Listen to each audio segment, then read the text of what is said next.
ভুল ভাবতাম যে আনারসের মাথার অংশটা কেটে নতুন গাছ তৈরি করা যায়। এটা আমার ভুল ধারণা ছিল, কিন্তু পরবর্তীতে আমার এই ধারণাটা চেঞ্জ হলো। এই যে গাছের শেকড় দেখতে পাচ্ছেন, এই যে মোটা মোটা শিকড় অনেক দিন থাকাকালীন এরকম হয়েছে। তো আজকে আপনাদের শেখাবো যে এটা কি করে তৈরি করতে হয়। আপনারা যখন বাজার থেকে আনারস নেবেন তার মাথাটা কেটে দেবে ভালো করে, তারপরে 2-3 দিন ফেলে দেবে।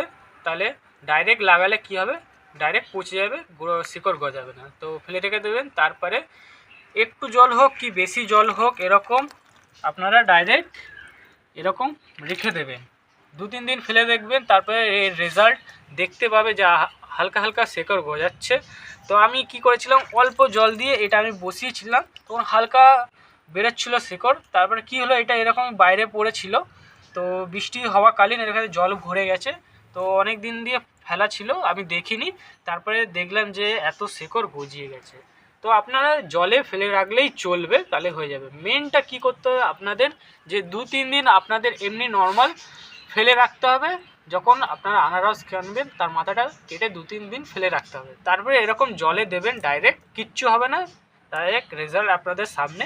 এটা এখন ডাইরেক্ট মাটিতে বসানো যাবে না, এটা এমনি জল দিয়ে বার করে একটু 1 দিনের মতন রেখে দেবো। তারপরে গোড়াগুলো একটু পুষ্ট মানে একটু শক্ত হয়ে যাবে, তাহলে গলবে না, তারপরে দেওয়া যাবে। এখন দিলে কি হবে, মাটিতে এর গোড়াগুলো খেয়ে নেবে, নষ্ট হয়ে যাবে, অর্ধেক শেকড় নষ্ট হয়ে মাটিতে খেয়ে নেবে, পচন হয়ে যাবে, তো হবে না এটা।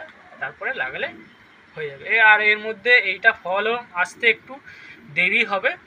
এটা কেন কি মাথার অংশ, তো এটা একটু দেরি হবে, 3 বছর 4 বছর লাগবে, তারপর আনারস হবে। তো বন্ধুরা, এরকম নতুন নতুন টিপস পেতে গেলে আমার ইউটিউব চ্যানেলটা আপনারা সাবস্ক্রাইব করে রাখবেন। আজকের জন্য এতটাই।